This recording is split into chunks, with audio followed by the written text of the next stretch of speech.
Bismillahirrahmanirrahim. Assalamualaikum warahmatullahi wabarakatuh. Alhamdulillahirrahmanirrahim. Wa bihi nasta'in ala umuri dunya waddin. Wassalatu wassalamu ala asrofil anbiya'i wal mursalin wa ala alihi washabihi ajmain, amma ba'du. Kepada yang terhormat Bapak dosen Fikri Farihin MPD, dan tak lupa pula kepada rekan-rekan mahasiswa yang senasib seperjuangan. Di sini saya atas nama Saiful Anwar akan mempresentasikan mengenai sistem pendidikan di Malaysia. Di sini sistem pendidikan di Malaysia. Pendidikan merupakan suatu usaha untuk mencapai tujuan pendidikan. Suatu usaha pendidikan yang menyangkut 3 unsur pokok, yaitu unsur masukan, unsur proses usaha itu sendiri, dan unsur hasil usaha. Dengan istilah lain dapat dikatakan bahwa sistem pendidikan merupakan pangkat sarana yang terdiri dari bagian-bagian yang saling berkaitan satu sama lain dalam rangka melaksanakan proses pembudayaan masyarakat yang menumbuhkan nilai-nilai yang sama dengan cita-cita yang diperjuangkan masyarakat itu sendiri. Sistem pendidikan menurut Profesor Dr. Andes Ahmad Sigit, sebagaimana dikutip oleh Profesor Iman Bernadib, merupakan pendidikan yang terdiri dari segala sesuatu yang berhubungan dengan saling membantu satu sama lain. Maka dalam pengertian ini, jika kita pahami, sistem pendidikan adalah segala sesuatu yang terkait dalam sebuah pendidikan untuk menghasilkan tujuan pendidikan yang baik. Hal ini tentunya terkait dengan beberapa unsur dalam mencapai keberhasilan tersebut, meliputi peserta didik, guru, kurikulum, orang tua. Sistem dalam sebuah pendidikan sebenarnya dikaitkan dengan proses perkembangan yang ada dalam masyarakat. Jika sistem pendidikan nasional juga harus dikaitkan dengan perkembangan dan kebutuhan suatu negara, sehingga fungsi dari sebuah sistem pendidikan tentunya harus menjadi sebuah agen dalam perubahan kultur, sosial, dan keilmuan, tentunya juga disertai dengan potensi moral dan nilai-nilai yang ideal. Ketentuan umum pendidikan di Malaysia. Negara Malaysia dalam mengembangkan pendidikan memiliki sistem pendidikan tersendiri, tentunya seperti negara-negara yang lain. Menurut Aslan 2019, negara Malaysia memiliki 4 tingkatan dalam jenjang pendidikan. Jenjang pendidikan tersebut meliputi pendidikan rendah selama 6 tahun, kemudian sekolah menengah berprehensif selama 3 tahun, dan sekolah menengah atas selama 3 tahun. Kemudian pendidikan akademik atau teknis dengan waktu selama 2 tahun. Kemudian sekolah purna komprehensif selama 2 tahun jika mereka lulus dalam ujian. Jika mereka ingin melanjutkan pendidikannya, mereka harus menempuh pendidikan purna sekolah menengah selama 2 tahun. Selain itu, baru kemudian memiliki sertifikat Cambridge yang dapat digunakan untuk mendaftar ke universitas, dan itu melalui seleksi.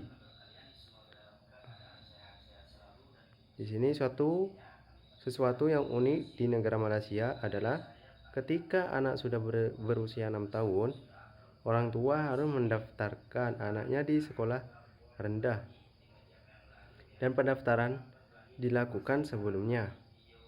Jika orang tua melakukan keteledoran dengan tidak memasukkan anaknya untuk mengikuti belajar, maka orang tua akan dikenakan sanksi atau hukuman, yaitu didenda maksimal RM5.000 Malaysia atau dihukum maksimal selama 6 bulan.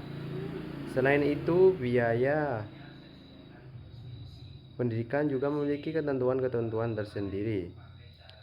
Sekolah dasar misalnya hanya dipungut biaya pendidikan RM50 sampai RM70.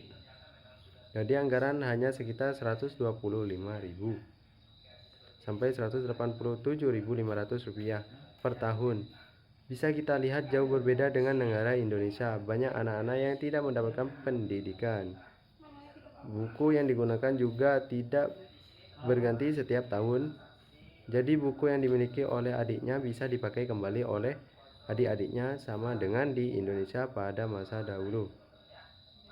Mengenai kurikulum pendidikan di Malaysia, di sini kurikulum pendidikan di Malaysia diterapkan oleh Kementerian Pelajaran Malaysia.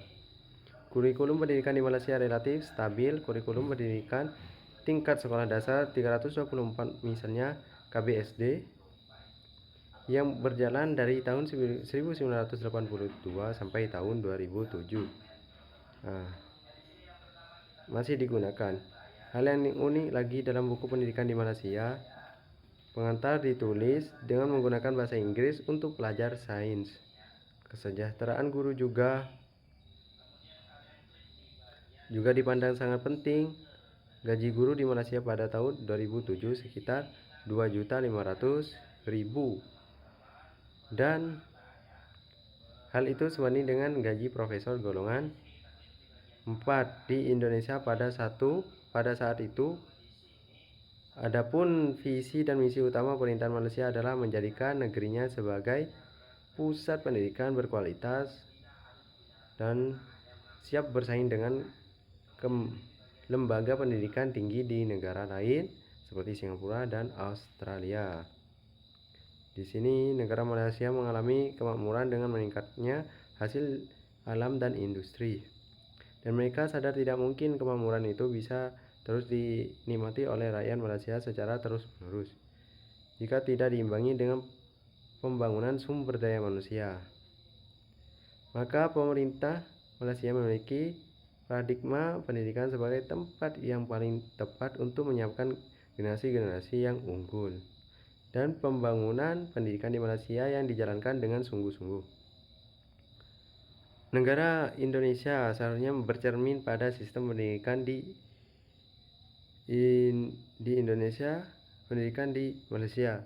Di Indonesia harus selalu memiliki inovasi dan perbaikan sistem pendidikan. Selain itu juga harus ditunjang dengan guru yang profesional, dan yang paling penting adalah profesional seorang guru harus diikuti dengan kesejahteraan guru. Sekarang bisa kita lihat bagaimana kondisi kesejahteraan guru di negara kita. Selain itu, Malaysia memiliki perguruan tinggi yang memiliki kualitas yang baik, antara lain Universitas Kebangsaan Malaysia, Universiti Malaysia, Universiti Teknologi Malaysia, Institut Kefahaman Islam Malaysia, Universitas Islam Internasional Malaysia. Mungkin cukup itu yang bisa saya sampaikan. Kurang lebihnya saya mohon maaf. Sekian, wassalamualaikum warahmatullahi wabarakatuh.